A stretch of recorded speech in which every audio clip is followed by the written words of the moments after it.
ရပါလို့လို့ထက်ပြီးတော့မင်းနေကြပြီနော် SP ရောတကယ်ပတ်စံရလားလို့မေးကြတယ်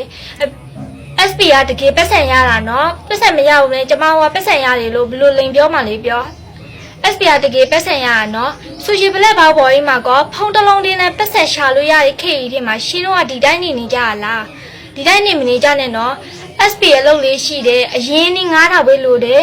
အရှိန်နည်းနည်းလေးပေးပြီးတော့ဆော့လိုက်ရုံပဲကောတရက်ကို4-5တောက်လောက်ရမယ်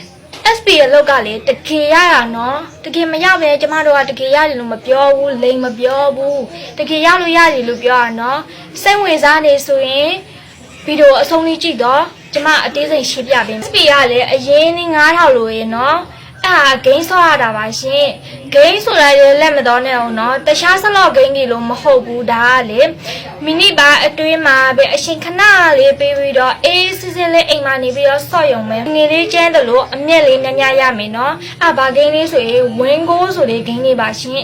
ဝင်းကိုဆိုတဲ့ဂိမ်းလေးကလေအချိန်လေးများဆဆပေးစရာလေးမလိုအချိန်နည်းနည်းလေး9မိနစ်10မိနစ်လောက်အချိန်ပေးပြီးတော့ဆော့ရုံပဲတရက်ကို4-5တောင်းတော့အစီရကိုရရနော်တကယ်စိတ်ဝင်စားတယ်တကယ်ဆော့ရှင်နေဆိုရင်ကျမတို့ကအသေးစိတ်ရှင်းပြပေးမယ်အဲ့ဒါကြောင့် TikTok CP တို့မဟုတ် Bio Channel အောက်ကိုကြည့်ပြီးတော့လေစက်တွေပေးပါနော်စက်တွေပေးအချိန်မှာလေhi လူမျိုးမပြောပေးနဲ့လေအလောက်လေးစိတ်ဝင်စားပါရဲ့ဆိုပြီးတော့တစ်ချက်ပြောပေးနော်ဘာလို့ဆိုရင်လူကရောနေတော့ဒါကြောင့်စာဖြည်းဖြည်းတချို့စာပြန်ပေးပါဦးစာပြန်ပေးပါပြောရနော်တချို့ကတော့မဖြည်းပေးလိုက်ရတဲ့ဟာတွေရှိတယ်အဲ့ဒါကြောင့်လည်းတတ်မှတ်ပါလေရှင်ဒီကောင်လုံးကိုကျေးဇူးတင်နေနော်ရှစ်လေးရှစ်တဲ့တတာအပွား